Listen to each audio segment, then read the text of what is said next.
जुलाई 12 तारिख पर्यंत घुंचिला जुक्त 2 प्रथम वर्ष नाम लेखा आसतु जानिबा भिडियो माध्यम हाँ आज्ञा जुलाई 12 तारिख पर्यंत नाम लेखा आपणकर घुंची सारी कला वाणिज्य विज्ञान उपशास्त्री और धंदामूलक पाठ्यक्रम छात्र छात्री ऑनलाइन आभासी जरिए आवेदन करें एवं उच्च शिक्षा माध्यमिक शिक्षा निर्देशालय पक्षर जुक्त 2 प्रथम वर्ष नामलेखा सूची में परिवर्तन होती आसंता 6 तारिख बदल 12 तारिख पर्यंत विद्यार्थी नामलेखा आवेदन करेंगे एने शिक्षा निर्देशालय पक्षर निष्पत्ति नि कला वाणिज्य विज्ञान उपशास्त्री और धंदामूलक पाठ्यक्रम छात्र छात्री मैंने ऑनलाइन आभासी जरिए आवेदन करेंगे छात्र छात्री साम्स पोर्टाल www.samsodisha.government.in लॉगिन कर आवेदन करेंगे आज सूचना दी जाए।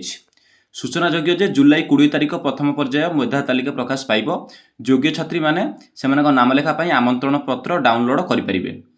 जुलाई 22 रु 27 मध्य प्रथम पर्याय योग्य विवेचित छात्र छात्री नाम लेखाजिब। सेहीपरि अगस्ट 5 रे द्वितीय पर्याय मेधा तालिका प्रकाश पाइब।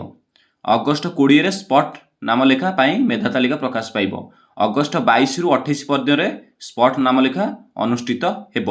अगस्ट 1 रु विद्यार्थी पाठपढ़ा आरंभ हम तो बुझीपारे यही सब डेट गुड़िक मन नियंतु तो यही तारिख में आपणकर यही सब काम करें तो बुझीपारे आपड़ जाकि प्रथम साम्स ओडिशा www.samodisha.com आपड़ लॉगिन कर आपणकर आवेदन प्रक्रिया करेंगे और 20 तारिख में प्रथम पर्याय मेधा तालिका प्रकाश पाइब और योग्य छात्र छात्री मैंने जो मैंने रहिले से मैंने आपणकर आमंत्रण पत्र डाउनलोड करेंगे बा आपणकर जो अप्लाई कलापर आपणकर 20 तारिख आपणकर जो कॉलेज आपणकर फॉर्म टे आसीथिबो सेटा आपण आमंत्रण पत्र डाउनलोड करी आपण कॉलेज रे नाम लिखाई पारिबे। जुलाई 22 रु 27 मध्ये प्रथम पर्याय योग्य निर्वाचित छात्र छात्री माने नाम लेखा जिवो तो बुझिबेले 22 रु 27 तारिख मध्ये आपणकर नामटी लेखा जिवो। सेबिरे अगस्ट 5 रे द्वितीय पर्याय मेधा तालिका प्रकाश पाइबो बुझि पारले एवं 20 रे स्पॉट नाम लेखा माने मेधा तालिका प्रकाश पाइ जिवो। अगस्ट 22 रु 28 मध्ये स्पॉट नाम लेखा अनुष्ठित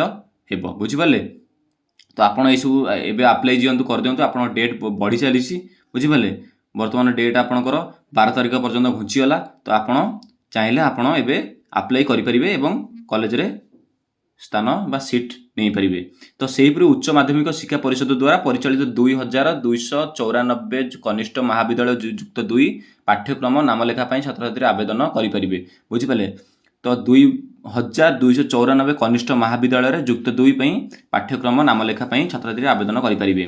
माध्यमिक शिक्षा परिषद किंबा समकक्ष बोर्ड रु उत्तीर्ण छात्र छात्री साम्स पंजीकरण करने आवेदन करेंगे। तो बुझिपारे जो मैंने माध्यमिक शिक्षा परिषद किंबा समकक्ष बोर्ड रु उत्तीर्ण आपण मैंने साम्स ओडिशा आपण अप्लाई करेंगे और आपणकर प्रथम पर्याय नाम लेखाजिब 20 तारिख में। तो बुझिपारे तो आप निमंत्रण पत्र मिलला पर आप 20 तारिख में मेधा तालिका प्रकाश पाइब और जो योग्य छात्र छात्री मैंने नाम लेखा आमंत्रण पाइपर डाउनलोड करेंगे। तो बुझिपारे आपड़ ए डेट घुंची जाइए आपण भल खबर आसी तो आप चाहिए एवं अप्लाई करेंगे। तो रखुची नमस्कार एमती इनफॉरमेशन वीडियो पाइबापी मो चैनल को लाइक शेयर कर सब्सक्राइब कर तो मुझे इनफॉरमेशन वीडियो आपंपाई नहीं आसबि।